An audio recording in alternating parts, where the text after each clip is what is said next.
Alright, let's go talk to Measurehead. I don't know where to, I don't know what this tar is that I need to pick up.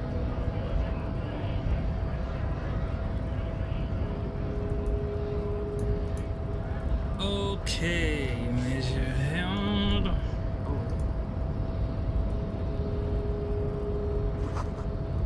A notice, in case of a strike, press the button behind guard. A hermetically sealed door locked by electronic means.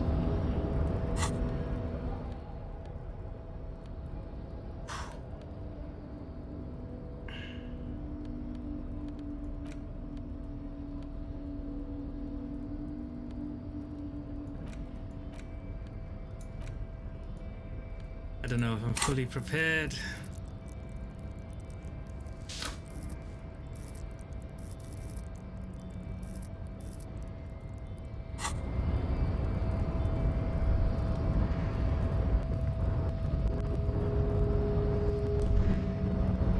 No man matches Measurehead.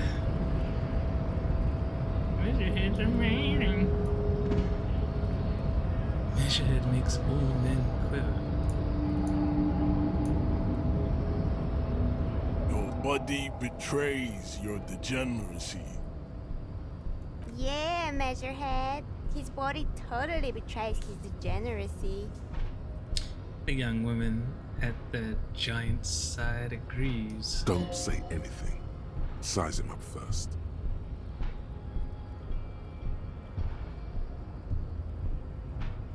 Say nothing, says my first. What do you mean? My body betrays my degeneracy. My body does not betray my degeneracy. My body is unimportant. I'm with the police and we need to get into the harbor. Let's say this. That is precisely the negligence that has led you to succumb to Al Ghul. His face contours in disgust as if he were smelling a dead rat. You reek of it. An invisible sword of Al Ghul emerges from your throat. You cannot see it, but others can. It is making the woman in my company sick. Wait, Al Ghul? Smell your breath. Kim, is it really so bad? You're right, I'm an alcoholic. Now, I need to enter the harbor. I don't have a problem with Al Ghul. I just drink a little on the weekends. Enough. I need you to open the door to the harbor. Kim, is it really so bad? It's not good. It's like a rat crawled into your stomach, got drunk and drowned.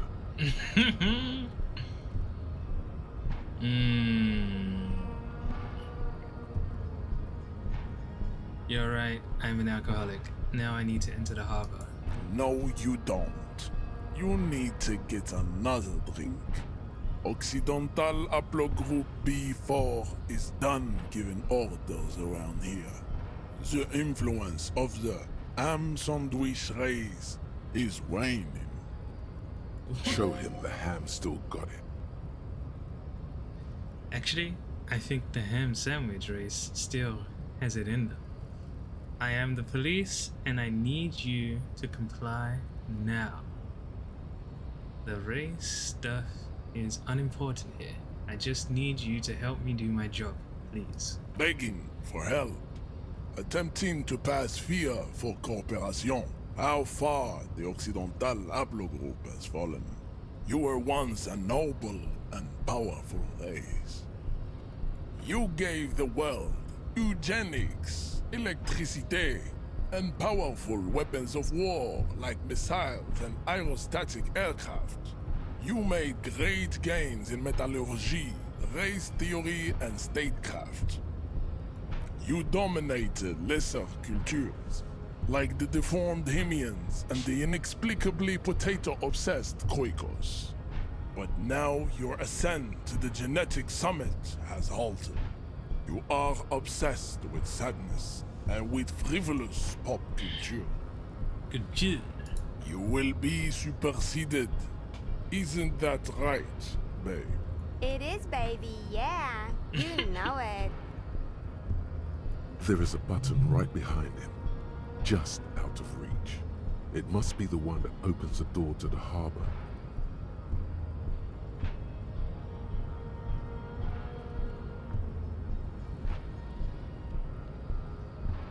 You're right about all this. Now I just need you to let me go into the harbor. Enough with this begging. You should leave the stage of history with dignity by inviting the other races to a great world war. Bring your troops to the Simonine Islands and to Boogie Street, and we will pulverize you. When you are gone, we will build a museum for you. The walls will be lined with bottles of Al Ghul, your beloved beverage. Inside, we will store the odes to homosexuality you call art, and your microcephalic skulls. This is your chance. He's talking. Rip into him with a punch and catch him off guard. No, don't rip into anyone. You're sensitive. Remember? Communicate.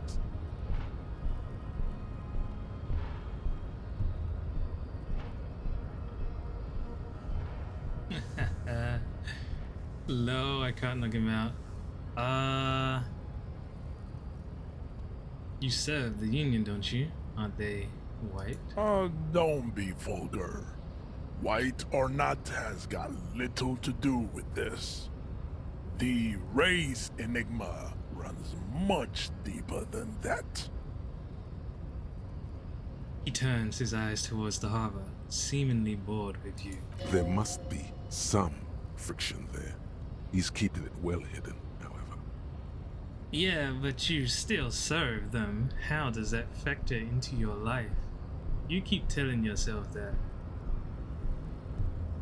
I'm sorry, of course, I understand now. Deeper.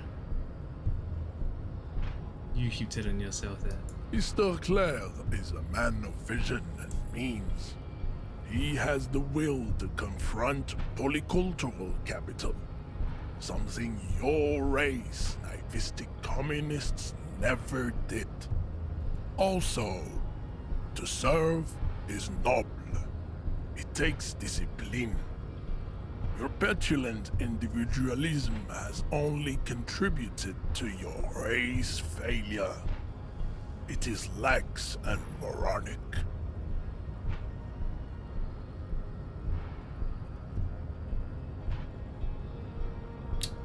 I'm no communist. Communism is pretty cool. Individualism is my jam. My jam is a mysterious fourth thing. Jam. Individualism. You have gotten these ideas from degenerate youth culture, have you not? You have picked them up from rock and roll songs?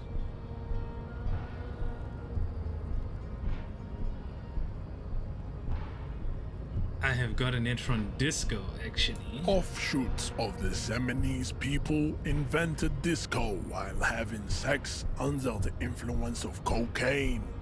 It is a shame upon my race. But what is done is done.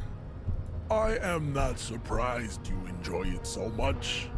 This has happened to many of the side products of the inevitable cultural victory of the Seminoles race. Okay, Alice, who are the Seminoles? I don't really know who the Seminoles are. I've recently experienced head trauma. Wonderful. I need to enter the harbor now, on police business. Wonderful. We're done with this line of inquiries. What you need is to come to terms with extinction and never getting into this harbor.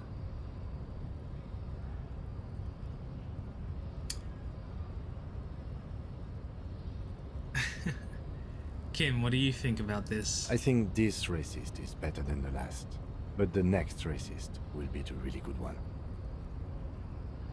Uh, how do you know there'll be a next racist? There always is. Race is reality. He nods approvingly. What are these? What are those tattoos of yours supposed to mean? Racists are generally not very good examples of their race. He gestures towards the lorrymen down the street. I am not like them. I am craniometric perfection. I have taken the trouble to permanently draw a phrenologic grid on my skull and features. This should dispel any doubt. True, that is a noble cranium, but you got a hard noggin yourself. You sure I'm not craniometrically superior to you? You're right, that's craniometric perfection. My race does not stand a chance. Let's say the first. You exhibit forward projection of the jaw, indicative of schizophrenia and sexual inaccountability. From a purely aesthetic standpoint, the dimple in your jaw makes you look like a baby. This is not craniometry, just an observation. What else? It is impossible to see any more of your bone structure. It is covered in the ravages of Al-Hul. From what remain of your features, I can see fleshy lips, baldness of the head, and long arms relative to lower limbs. This leads me to conclude you are not a police officer. You are a common criminal, an offspring of murderers and sailors from Sur-la-Clé and Vesper, and possibly even the degenerate sheep herders of Ubi. Interesting. So, one of my ancestors was Sur-la-Clef, and the other Vesper. Your racial heritage is uninteresting. It is the same as all Rivasholians.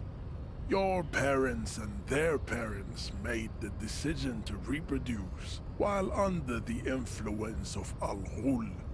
That is the only reason you are here. He's right there. It's almost impossible to get it on unless you're both drunk. It's too scary when people are sober.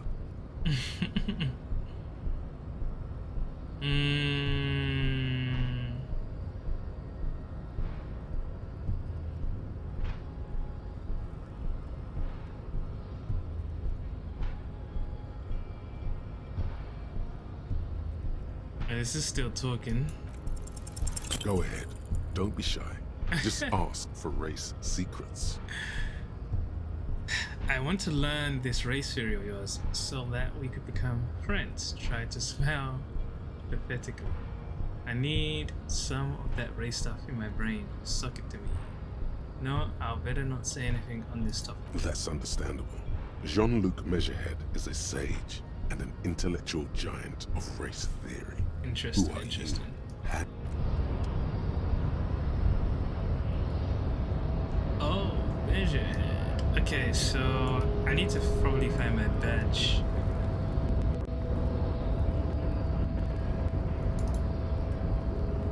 And then it's probably in my jacket.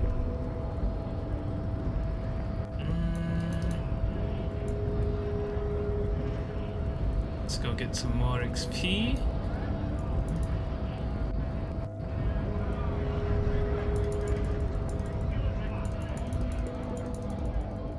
Sound is bugging out over there. So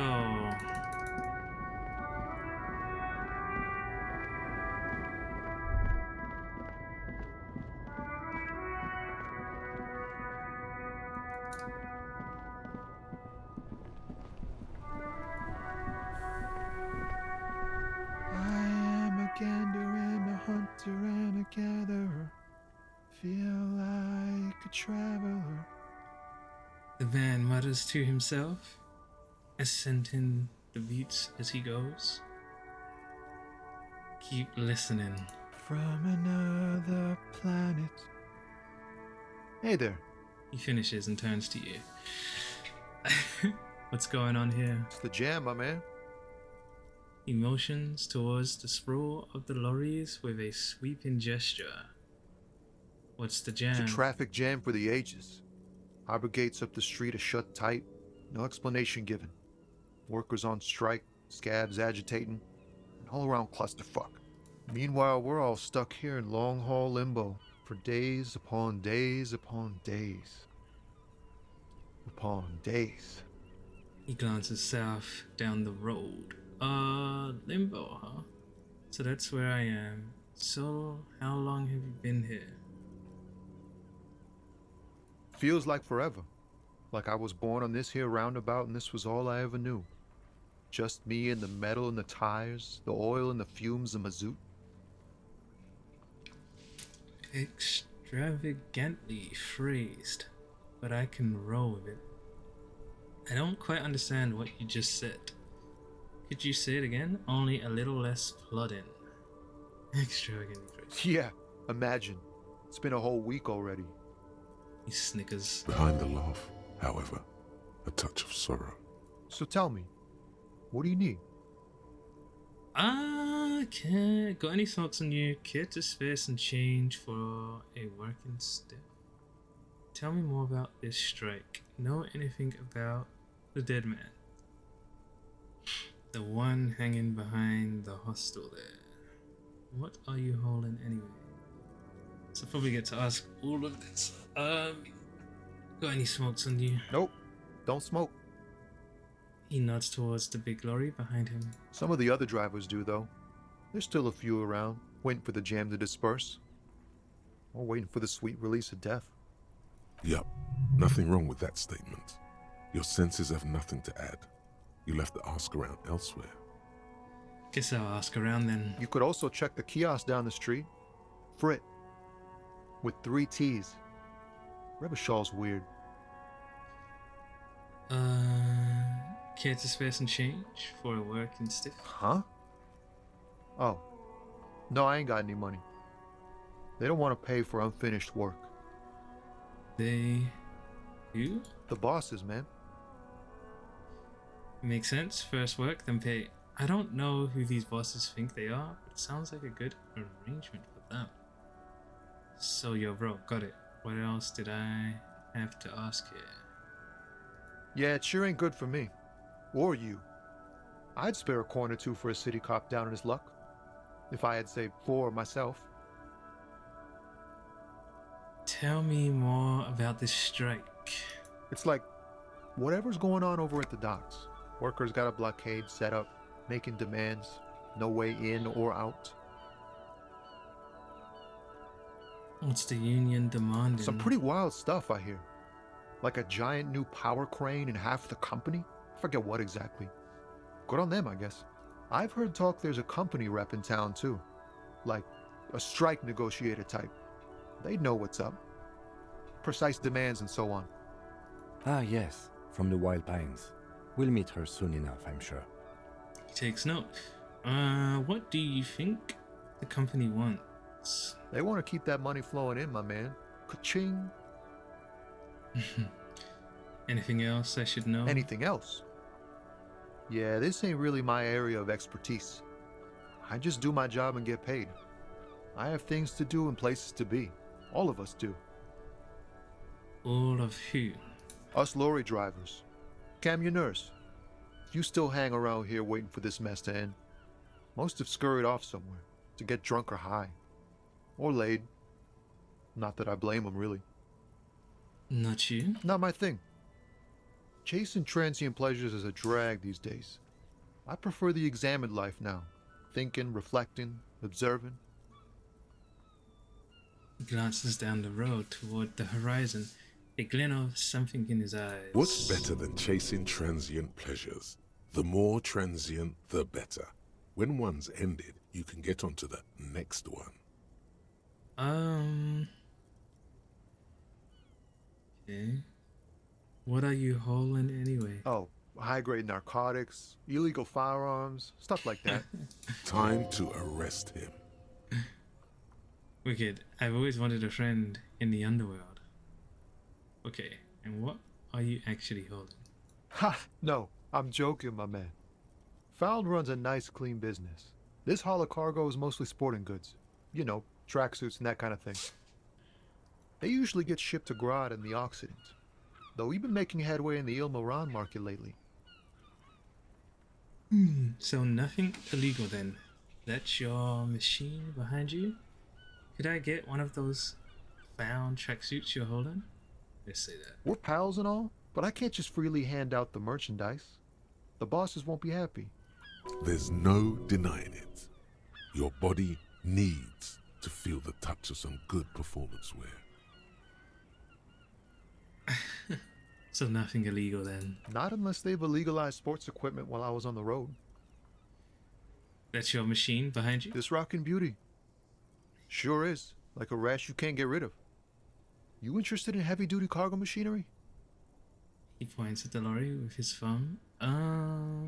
Yeah, these lorries are pretty neat. Interested? Not really. I just asked because, I don't know, must be a cop reflex. Neat. For carrying large quantities of cargo a long distance.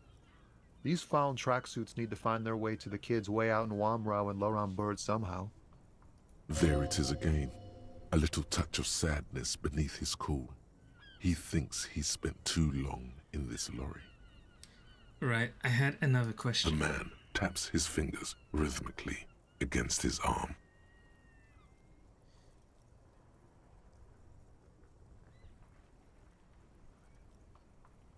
I feel like I should just try these, because if I fail, doesn't really matter. Know anything about the dead man, the one hanging behind the hostel there? He ain't one of us drivers. I know that. All accounted for. Otherwise, I haven't really asked about that. Been wasting time right here. Keep him busy. It's easy to see he's telling the truth. He's kept his nose out of the dark stuff. Busy with what? Analyzing the fundamental structural and psychological conditions of being stranded in the midst of a sea of motor lorries and their sad, despondent chauffeurs. Wait, what? And your conclusion? A sense of surprise there ain't more bodies hanging from more trees. Okay. Let's try it. Ease into it. Don't go too far. This seems like a personal matter.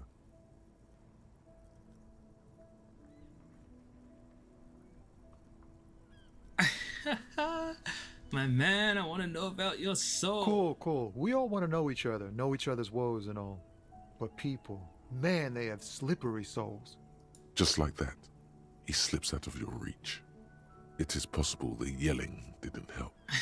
Okay. I'm good for now.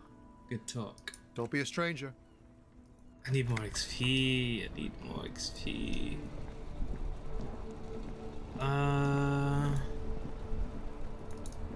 There's someone for me. There's a shop and a kid over here. Looks like a kid. What's this? The book appears to be erotica, but without actual erotica. On the cover stands a very muscular man surrounded by flames. This book is about Pate?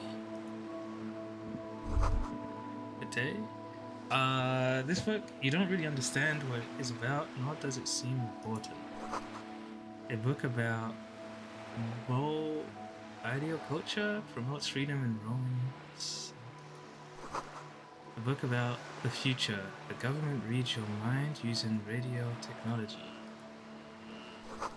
This book says you must attain Franco Nigerian hard body, the nearest gem. It takes willpower to even read the author's name, Jan Kus from Iguana. Okay. All these big words. There's this place, and this place. Hello, sir. Step right in. The store is open. A girl with chubby red cheeks waves at you, smiling. Her nose is also red from the cold. I am the law. Hello. Are you interested in a new and exciting book? She stamps her feet to feel warmer. What kind of store is this anyway? It's a bookstore, sir. We sell books, postcards, and some board games. It's called Crime, Romance, and Biographies of Famous People. Whoa, whoa, whoa, whoa. Hold your horses, little girl.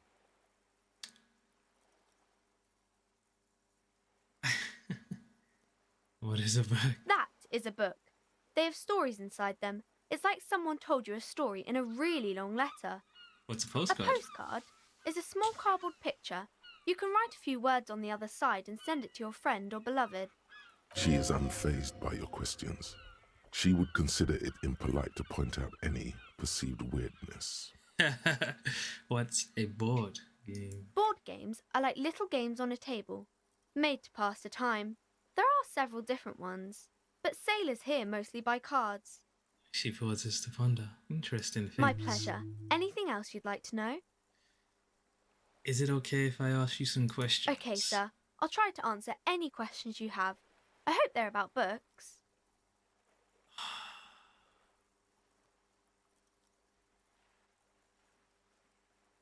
What is your name? My name is Annette, sir. My mum, her name is Plaisance. She owns the store. She's inside minding the register or organising the stock. The girl gazes at the window, then suddenly jolts, her eyes wide, as if recalling something. Feel free to step in and browse our wares. And you're standing out here in the cold because... I'm signalling that the store is open. Otherwise, people might not know.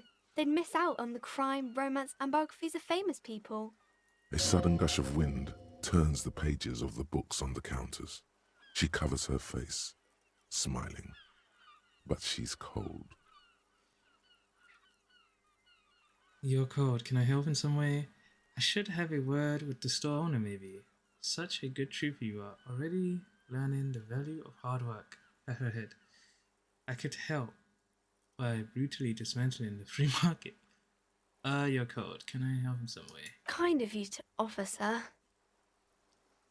She doesn't know what else to say. What could you do to help her anyway? Get a hot drink? I should have a word with the store owner, maybe. Let's compliment her first. Thank you, sir. I'm happy to help Mum out with the store. She smiles and stands upright like a little soldier. Shouldn't you be at school or something? I do my studies at home at the moment. I have to help Mum keep this place running. Isn't going to school more important than this? School is stupid. You're lucky to not be there. What is school anyway? Let's do it. School? Well, mine is a big yellow building on Boogie Street, and the people there run it. They say it's a charity. She rubs her red, chilled nose. The gale wind blows in from the coast, a wind of needles. It wraps itself around a building of brick and mortar. Somewhere, a clamour rings through the honeycomb of classrooms. What is this feeling? Remorse. The parquet of assembly halls, the rows of stall bars are growing cold. The corridors stand empty. The girl's voice somehow finds its way through this strange feeling. You haven't heard a word of what she's been saying these past few moments. You only hear... Mum says it's necessary to do both because it builds character. Mum says a proper worker is dutiful. That's how you get ahead in life. You succeed. Shake off the cold. And how's this business doing? Mum says it's peachy. She was a little afraid at first. There's talk about this house being cursed. She looks over her shoulder. Behind her, the window has been boarded up. You sense the boards creaking, twisting for a second, and some kind of doubt in her tense shoulders. Cursed in what way? Cursed in the way that makes them say that no business has ever really thrived here, sir. that they all go. She's looking for the right word. Bankrupt? Exactly, but we've been doing fine so far. This sounds rather serious. I should probably look into this. Narrow your eyes and look through the creaking boards on the window. We can go into the bookstore and ask about the case, but I don't see much more to look into here. The lieutenant makes a note in his notebook. Yes, please do look at our wares inside. The postcards and board games you asked about are also there, sir. What do you know about other failed businesses? How does this curse manifest itself? Stroke your chin. Enough about the curse for now. Maybe I can tell you about some of our books instead. Who are these famous people? Oh, kings and queens and generals of old, or artists and writers, or musicians, those kinds of people. There's usually something extraordinary about them. She scratches her cold, reddened cheek, then continues. I think that's why people read them, to find the secrets of their fame. Can I become famous by reading one of those books? I don't know about that, but I imagine life is great when you're famous. Fame sounds delicious. Maybe someone will write a book about me one day. Fame is for vain people. I have better things to do. These famous people sound like a bunch of dogs. Why would they do that, sir? Because I'll be a superstar cop in the papers and everything. That'll show them. Why indeed? I'm just an old tired cop. What use am I? You're not that old. Maybe you'll do something really important, something that wows the world. Thanks, girl. You are very kind. Yes, sir. What is romance? It's the type of book where there's a rich lady and she has to choose between the good man and the bad man. She smiles at the thought, perhaps imagining herself in that situation. Or there could be a story about a poor lady getting a rich man. It's about man and lady business, sir. What about a poor man getting a rich lady?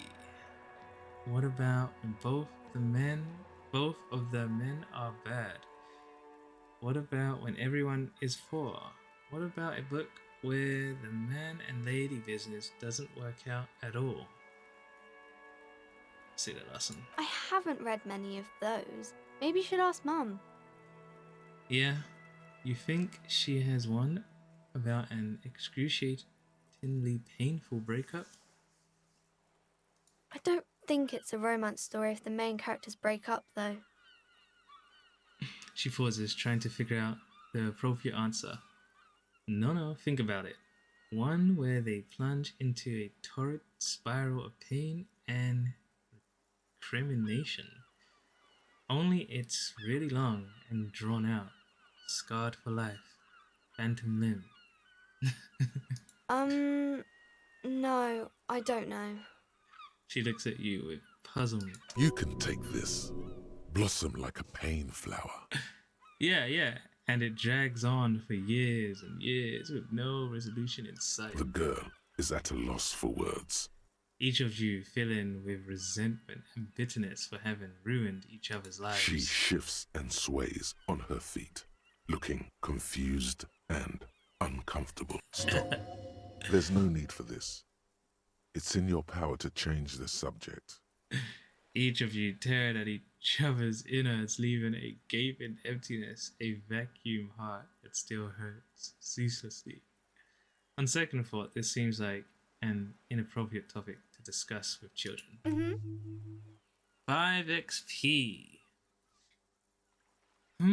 She nods enthusiastically, obviously relieved. What about a poor man getting a rich lady? It happens, but usually the guy gets rich in the process. Or should actually be rich himself, but has lost his family property unjustly, like during the revolution or something. I see. Those are unhappy books, for most of the pages. People sad about what they have lost, but then it all turns out just fine in the end. What about when both of the men are bad? These are not very common. You can't have a choice between bad and bad. Nobody wants to read a story like that. What if it's written really well? Well, Maybe then it's fine. Maybe if the lady then decides not to pick either because she doesn't need a bad man. Yes, that would be interesting.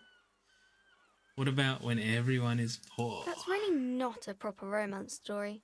That's more like everyday life. Sometimes you have to write about real fit life things. Not in romance books, sir. These are about nice and pretty people, and everyone is happy in the end. That's enough romance for me. I had other questions. Maybe some about other books? What is this crime business? Crime fiction is about murders or burglaries or things like that, and the work of a policeman or a private detective who's trying to solve a crime and catch the criminals. Wait, not crime fiction? I need to know what crime is. Why would anyone want to read about crime?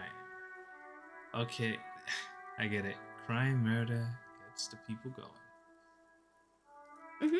And it's kind of like a puzzle too. You can guess who the criminal is or how the good guys are going to catch him.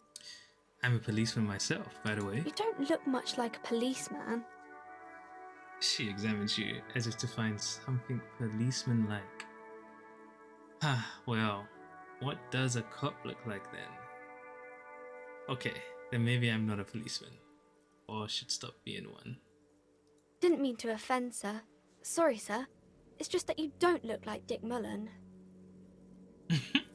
She points to the book cover, on which you see a strapping Vespertine officer. He stands grimly over the body of a dead woman. I used to be exactly like that Mullen guy. Then I decided to live a little. You know, nobody actually looks like the guy in the picture. That's just a stupid fantasy of a man. It's not your body that's important in police work. Anyway, it's your point to your head. Wow, look at the guy. I'll never be as good as Mullen. Let's say this. Head? Yes. No, it's your soul. Your blue soul. No, your resilience. So, that Mullen guy looks like Hample Man. Who could respect that face? It's not even drawn correctly. He lacks soul. Grit, a total disregard for personal safety. You gotta take the pain.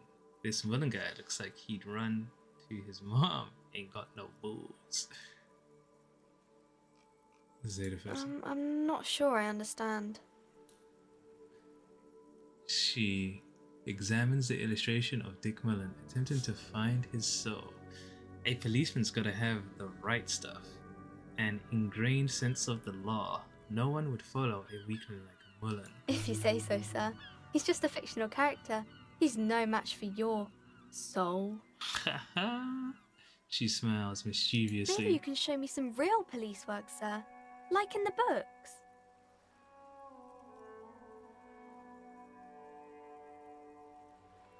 You can stop calling me sir. I am but a working man. So I have a good chance of this then? The girl keeps her hands folded, hidden. Why is that? Hey, why do you keep your hands folded? What do you mean, sir? She looks wary. She knows where this is going.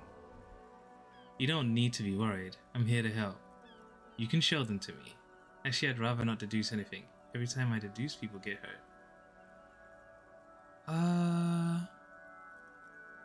You can show them to me. She looks around anxiously. Her hands remain folded in front of her. She doesn't want to show them. The lieutenant stands by, looking at the two of you with little interest.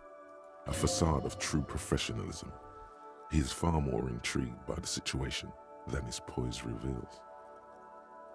It's okay. She brings out her reddened hands, her nails frayed, nearly chewed down to the flesh. You bite your nails. And you knew this from me keeping my hands folded? She shoots you a suspicious glance. Yes, there were a few other hints. It's super simple for a detective such as myself. Well, that proves nothing. Anyone could do an easy deduction like that. Her eyes flash with defiance. She's not impressed. She actually is impressed. This is more like a defensive reflex. One more? Bet I can figure out why you bite your nails. I've got a few reasons in mind. Think so? Fine, do better. Deduce something about me. You're quite sober. She snaps back quickly. The lieutenant does not flinch at the comment. He does not flinch even a single bit. He is intensely not flinching. It takes effort.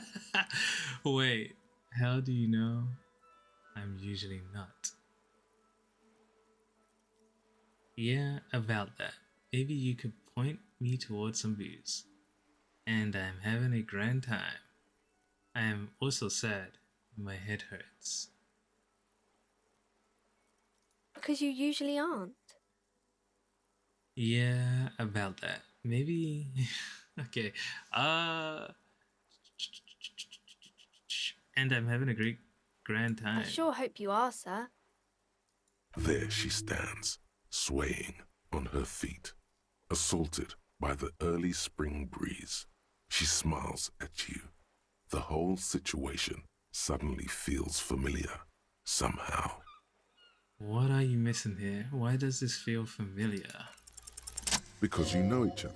She's been talking to you so openly because you've talked before. Hang on. So you know me. We've met before. Yes, I stand in this spot all the time. She sways back and forth on her feet. You've been running around all week without your shirt on, sir. Telling people about being a star or something. Don't really understand who those stars are. Did I take a drug or something? Did I ever talk to you? Of course, you've stopped by a few times. You certainly look better than the last time I saw you.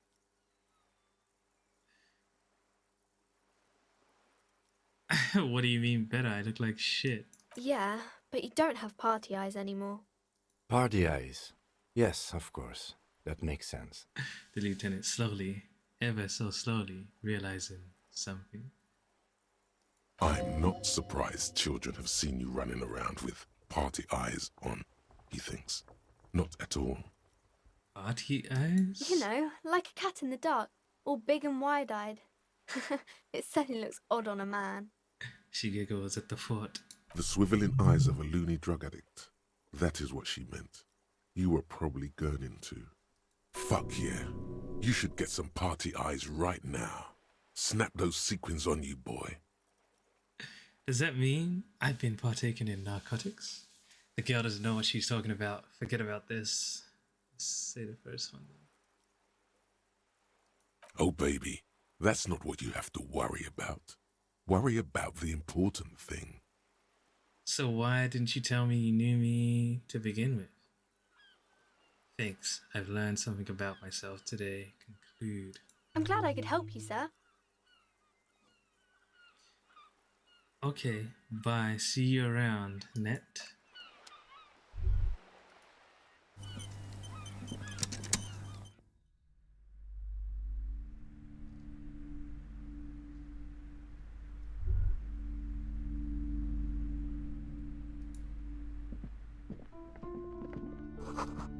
Gift books and molten candy.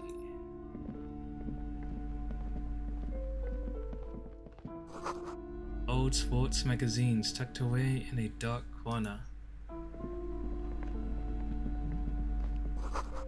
The book collects the national recipes of Arda. They are all about lake trout. Trout?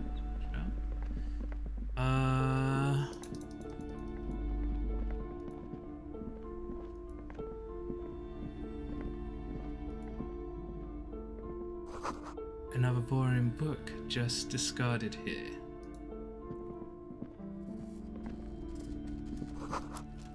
A quaint picture book brochure, very colorful. It's a tome of fascist magic, rather candid.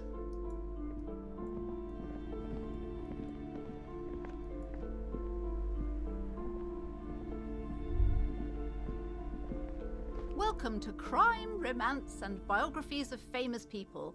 My name is Plaisance. The clerk extends a greeting. Be welcome, and please take responsibility for the energy you bring into this space. Oh my god. A golden pendant hangs around the woman's neck, in the shape of what looks like a tiny fish head trapped in amber. Before we go on, you seem to be well off enough. Can you give me some money? I feel there won't be an opportune moment to ask later. A curious pendant you're wearing, now your eyes mysteriously. So, are you the owner of this store? I am the proudest owner of our little shop of culture. Her voice is high-pitched, as if to give it more penetration. She has fine-tuned her voice to find the most welcoming approach for attracting new customers. It doesn't work.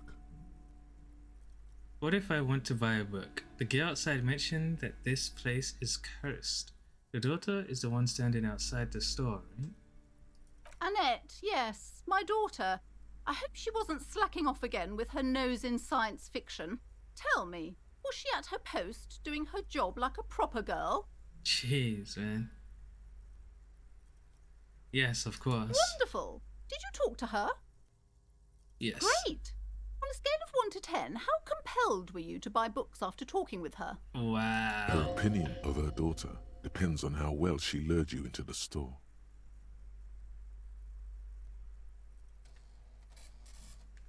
10. She's certainly very polite and helpful. My precious, her dedication brings joy to my heart. If you have children, I hope they turn out as great as my Annette. She's immensely satisfied with the answer. The way you're handling her strikes me as wrong. Annette is quite the trooper. She's a great value add. I'm here to dismantle the free market and abolish child labor. I get she's a trooper, alright. She looks like she can take it, but it's actually wearing her down. You know she's been biting her nails. God. I've told her not to do that. It's such a disgusting habit. She'll get over it. Anxiety is a part of life. A part of hers, too, clearly. I don't think she can do anything about it. She can if she has enough willpower. This is what's called growing pains. Life isn't easy. Life doesn't give breaks. Come on, ma'am. It's obvious she can't do anything about it. You are placing an unnecessary burden on a young child. What you're doing is wrong. Even I know that. And I usually don't know anyway. That is true. And obviously the will of the market. Maybe make an exception for your daughter. Yeah, actually it's super alright for kids to chew their hands off. Because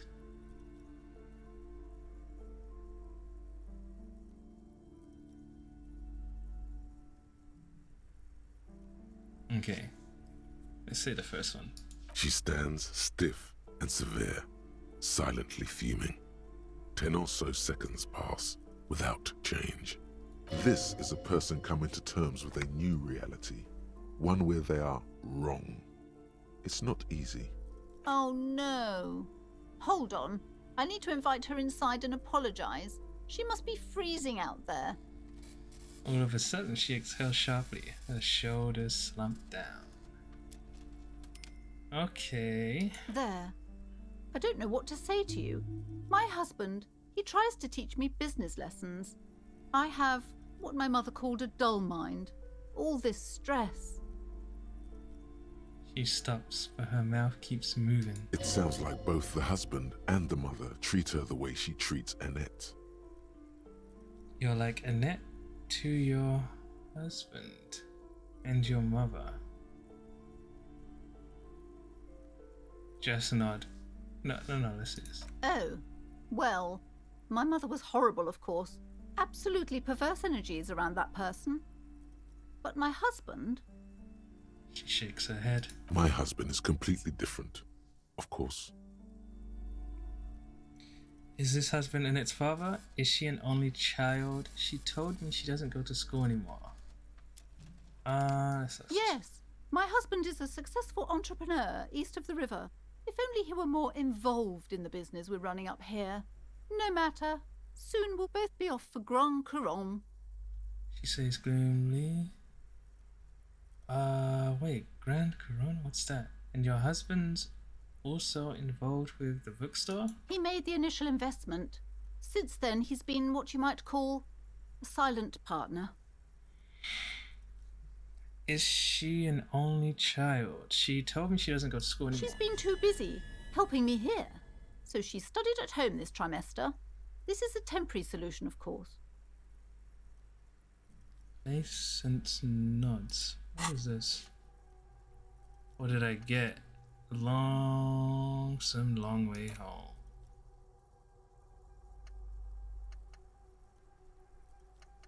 Is that because I learned stuff? And I get 1 skill point. So if I go here,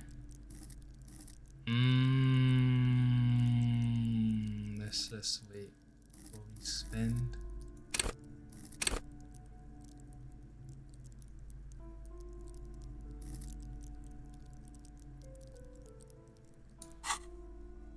I assure you, I of all people understand the importance of education.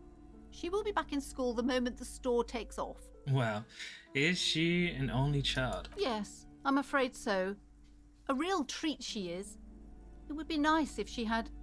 No, we couldn't have afforded more children, really. Not in this economy. Why not? We're quite busy people, you know, my husband and I. Quite busy. Children are a lot of work. You don't look like a father, so I don't expect you to understand. I'm sorry. I'm sure you do understand. Alright. I had something else in The mind. woman looks aloof, her features much softer. Occasionally she glances at her daughter's silhouette. What if I want to buy a book? Then why are you talking to me? Everything is on the shelves to browse. Don't you feel compelled to buy anything? See those shelves there? Go. Be drawn. She fiddles with her pendant, then waves her bony fingers directly at you. So what types of books do you have? Everything is on the shelves. Take a look yourself. The shelves compel you, don't they? She nudges her glasses. She's attempting to mentally direct you towards the shelves. She only wants you to buy the goods. She doesn't care about the books. Do you even know what books you have for sale? Truth be told, not really. My sister brings in most of the goods. I'm sure it's all very literary stuff with well-written prose. But you don't learn about the important things in life from fabricated stories.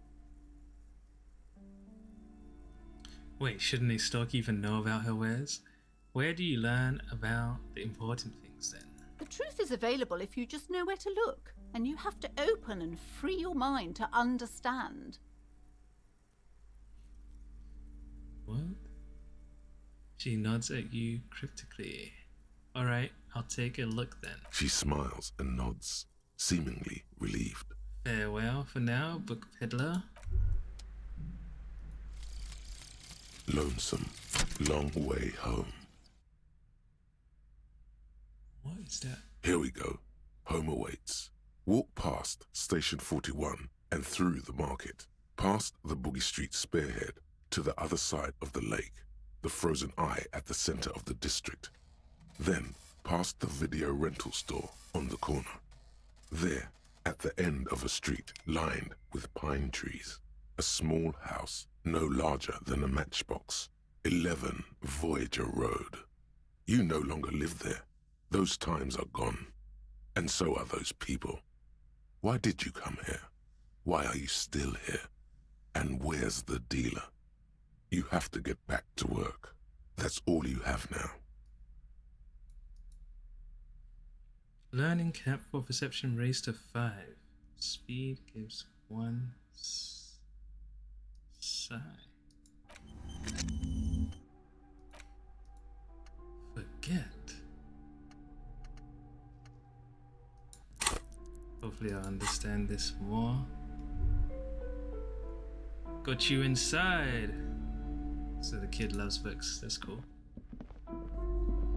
A small mountain of colorful board game boxes. There are numerous types of games for all ages.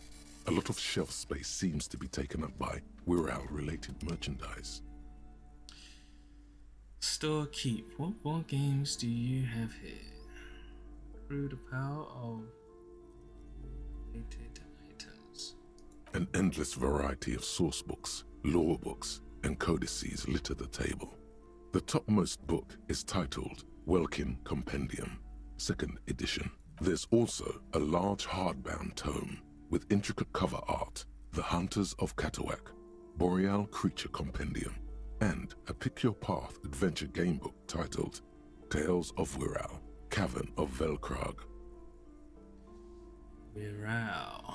Anything that really catches my eye?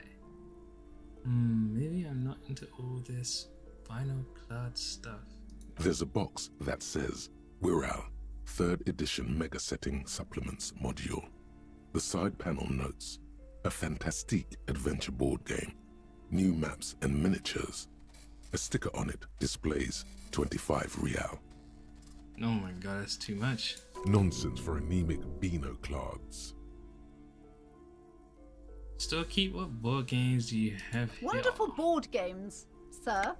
The Viticulturist is a classic for sure, or perhaps you'd like Archipelagos of Insulinda, a very educational game for those interested in geography. Browbritter is a fun game of economic competition, but can get quite intense after a while. We have games for the whole family. You can play with your children. Who are you going to play board games with? Do you have friends or family? Wow. I have children, family. Do I have friends? Look at the lieutenant. Are you actually friends? Or just colleagues thrown together by circumstance? Look at me. You'd want to have children with me. I don't feel as if I have any kids. Yes, kids, friends, chicks. I have all those.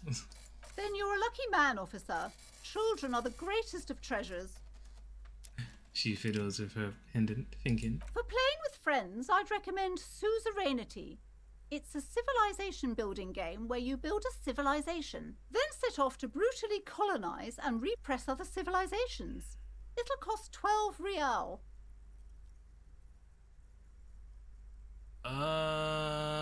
So what about all these real things? Lousy auras there.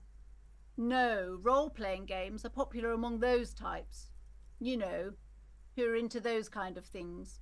Personally, I don't like it. Not at all. I've heard they turn people into occult enthusiasts.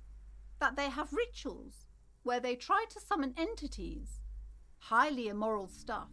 You can still buy them, though. She looks at the table, crossing her arms. Her voice, oh, it's crazy. I'm sorry, sir. I can't talk right now. I'm very busy with my homework. I have so much homework now. You just can't win. What are you doing now? Math. It's really difficult. Like, really. They say you need it to get rich. Better than standing outside in the cold, I guess. She looks into her notebook with trepidation. Oh, I found something while you were away. Huh? Suddenly she smiles and perks up. What is it? I thought this would fit you. Like, thanks for helping out. Not me. The city, I mean. Like a detective does. Wait, where did you get it? It's a fedora? A detective hat? Okay, I get it. I can look just like Dick Mullen, except I'm an actual police officer. Detective hat. Yes, just like the one Dick Mullen wears all the time. You'll look way more serious with that. Right, I have to get back to my homework now, before Mum notices. Man, this is hard. She looks back at the infernal scribblings under her nose. Okay, bye. See you around, Annette. She's cool. She helped me. Hey.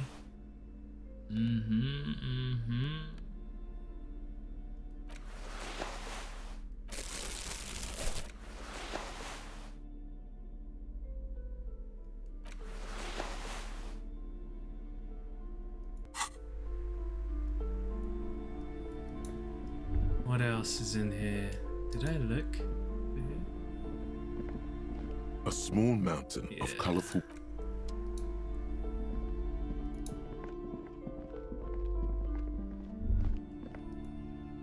These shelves are overburdened with books from the same series. You see the name Dick Mullen over and over. Look through the display of books. Crime fiction is a disgrace. An asinine misrepresentation of the physical attributes of the arduous everyday work of actual police officers. These books greatly overstate the excitement of police work, glossing over how long it takes to actually follow up on leads and eliminate dead ends. What's more, they completely ignore the psychological hardships of year after year coming into contact with people during the worst days of their lives. Not a single mention of all the stress this work creates upon the officer's family. Detective fiction just doesn't tell the truth at all. Now, would you like a list of all the books found on the shelf? Sure thing. Let's see. You see Dick Mullen on the job. Get Me Mullen. The Stalwart Adventures of Richard P. Mullen. Dick Mullen and the Murder in the Orchard. The Sordid Affair of Dick Mullen. A killing is declared. Dick Mullen in the Murder House. The Final Case of Dick Mullen. An Obvious Lie.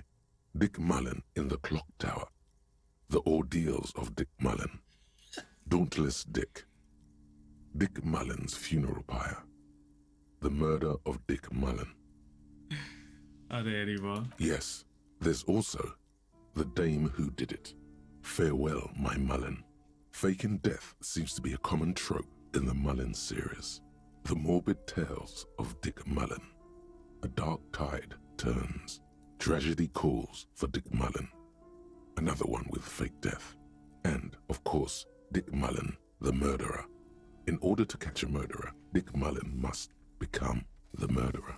Come on, this is not the way real police solve crimes. The real police are some 20 kilometers away, sitting in an armored motor carriage. Come on, Chester. Tell the story again. A bald man turns towards a lean man and pats him on the back. Again? Man, I tell that one at least once a month. It's not that interesting. Chester replies. The fuck it is. And these guys haven't heard it. You see, Chester here. What? He motions to the civilian sitting in the back seat. Pokes his finger at the lean man. Chester faked his own death once. Gosh, why? The civilian looks unamazed. The bald man bellows a reply. A very fucking dangerous case, ain't that right, Chester? They almost got you that time. Yeah, sure came close. Alright, so I was tailing this guy called Francis the Shoe. Chester mutters in return, then turns to the rapt listener.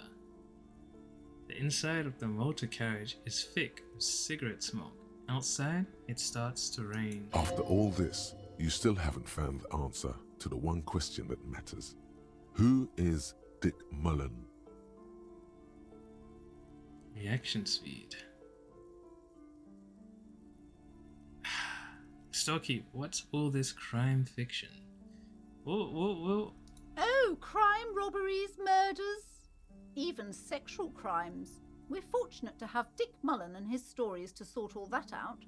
She lowers her voice. You're a police officer, apparently. You should buy all of these. They really do teach a person how to be a proper detective. Wow. Let's try this. Your attempt to grasp at the answer fails. It seems very close by, pulsating just out of reach.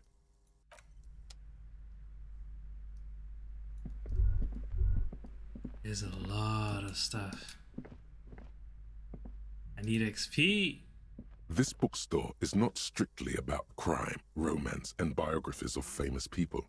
There's also a wide range of paranatural literature.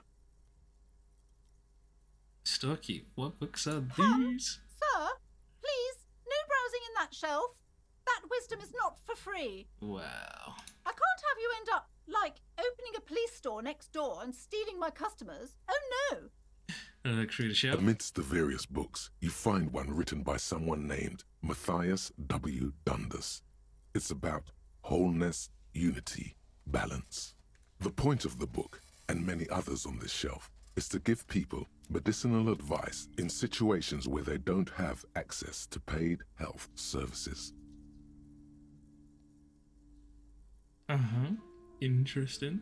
Various paranatural books still litter the shelf. Okay, wait. So, Amidst the point of the book, how does that it serves platitudes, while also telling everyone that traditional medicine, the kind people don't have access to and which costs more than this book, is garbage and would only give you cancer anyway, without even curing your cold or anything. Wholeness, unity, balance, on the other hand, can basically take care of anything. Though it is important to note, when it's up to your mind to heal yourself, then it's because of your mind that you're ill in the first place. Does the book say anything else? The book features chapters on topics such as how to find magnesium. It even lists plants you can harvest magnesium from. Nice. How to continue drinking if you're an alcoholic who has destroyed his liver. Whoa. And there's even a chapter on the ancient Seraïs tradition of using duck gallbladder preservatives to treat and prevent sexually transmitted diseases. Pre and post factum apply. Nothing worth buying. This is just mundane garbage. What's even paranatural about this? Find something truly otherworldly. The throbbing in your head increases with every passing moment you gaze at this shelf. Suddenly, as if out of nowhere, a small green book becomes apparent. The title of it reads, Medicinal Purposes of the Pearl. Pale. The book contains very little explanation on the matter. This knowledge seems to be taken for granted. What's this book about? The book contains descriptions of various pseudoscientific therapies, alternative medicines, and folk remedies involving the pearl, also known as le territoire. Le territoire. For example, it recommends vigorously swatting one's naked body with a venik or hand broom, made from the leafy twigs of a young birch tree from the near pearl. Even better if you can find someone else, preferably a large man dressed in nothing but a towel, to thrash you while you're spread naked and helpless on a cool slab. Sounds invigorating. It is, and good for the circulation too. What else? It also recommends consuming distilled spirits like vodka or whiskey that have been aged in the pearl. Readers are instructed to cover these jars in a shallow hole just inside the pearl and leave them there for 30 to 60 days, depending on the potency desired. And what does this pale aged liquor do? Among other benefits, it is alleged to restore a damaged liver to perfect health. I should probably get my hands on some of that. What else is in there? For general health and well-being, readers are encouraged to take regular strolls through the pearl, though a sidebar cautions readers to limit each stroll to less than an hour. These strolls promise to cleanse the mind of worries and the body of toxins, especially if the perambulator performs this ritual in the nude. Nudity figures prominently in a number of these prescriptions. This is exactly what you need. I don't know. I don't want to be the party pooper, but this pale territory sounds sort of dangerous. Maybe you shouldn't walk in it naked. Anything else of note? There's an entire section devoted to cures for men who are struggling to perform their marital obligations. Oh, I certainly don't need that.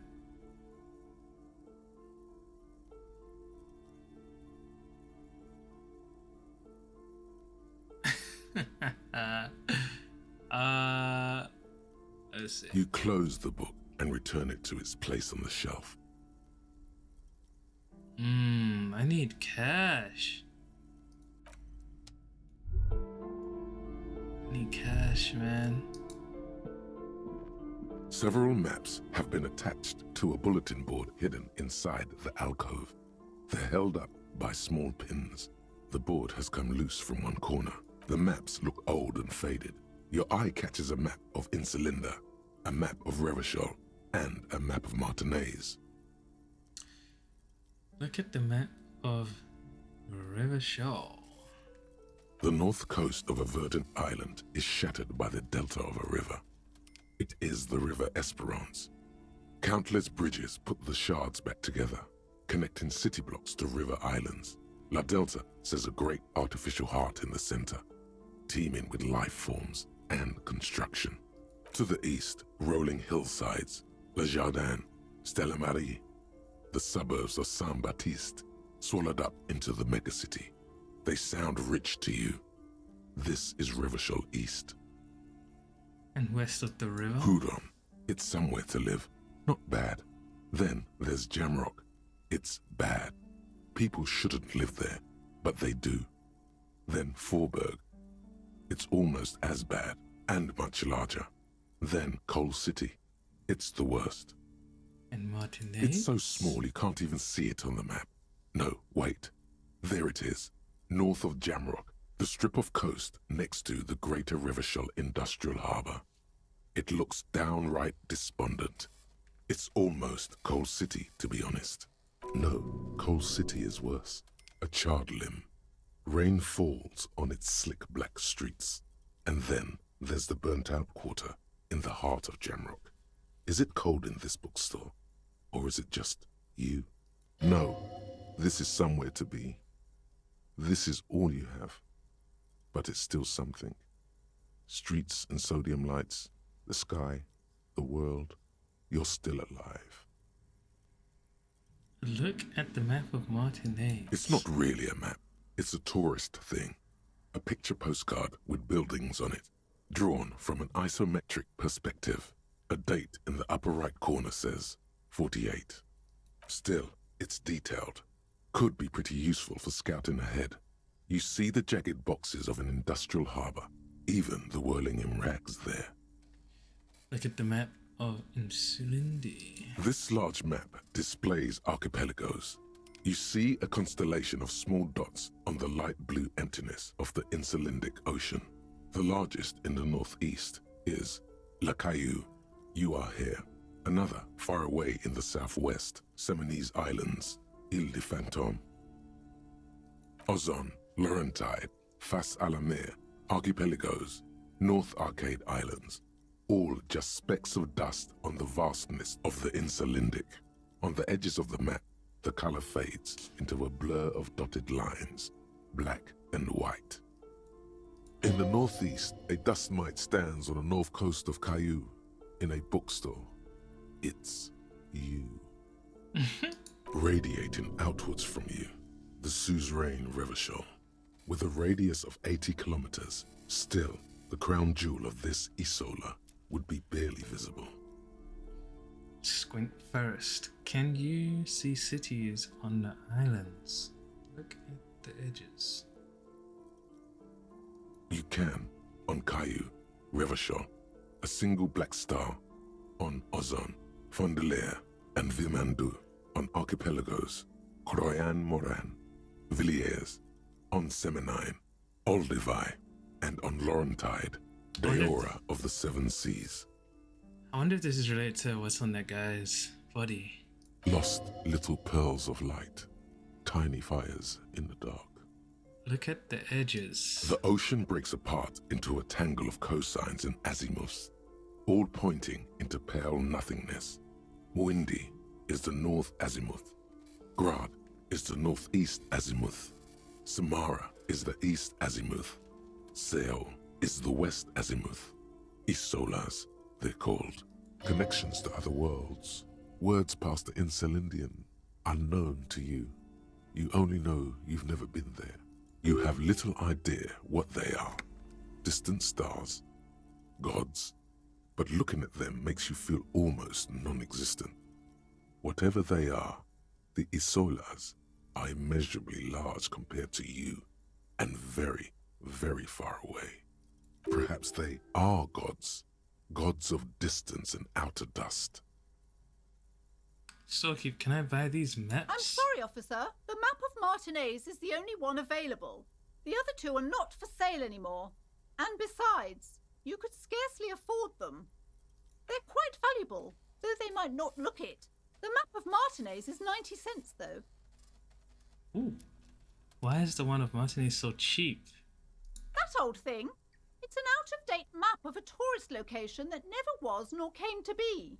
From when some design studio people tried to spruce the place up 4 or 5 years ago. They also renovated the horse statue, set up those coin-operated viewers, and designed the new street lamps. They didn't get that far, for some reason. A shame the project never got going. Would be nice if someone fixed Martinez up. All these ruins are bad for business. I would love to steal it. Okay. We'll come back for that. I think we need that.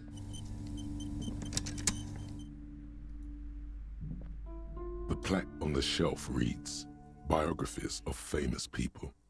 You see a large variety of names, none of which ring a bell. Look through the display of books. Browsing through all the books with all their names makes your head spin. None of these seem important or relevant. It's all just vapid egoism.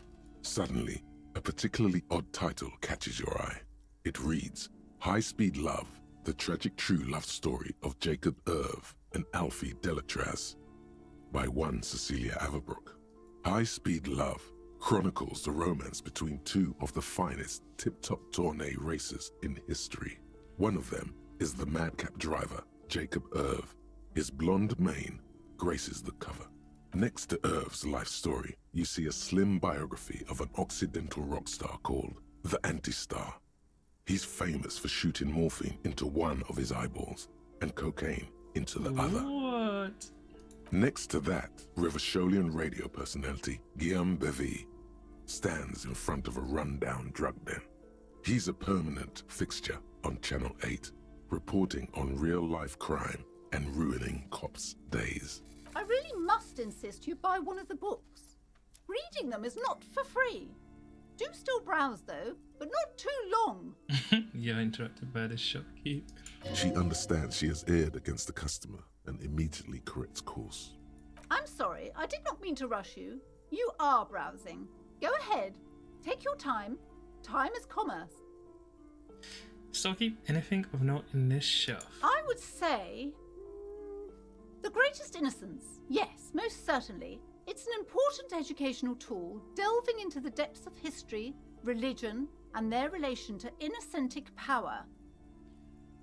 Who or what is an innocence? A very influential historical figure. But surely I don't have to tell you that.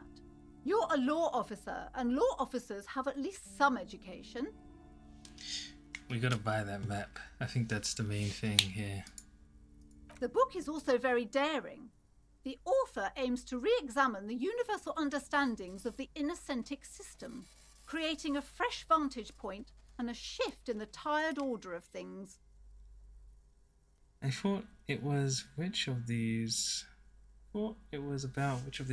innocences is the coolest and greatest, so you recommend it.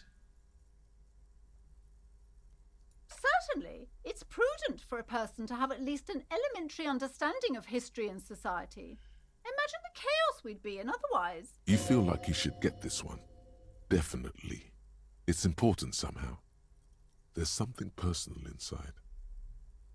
Leave.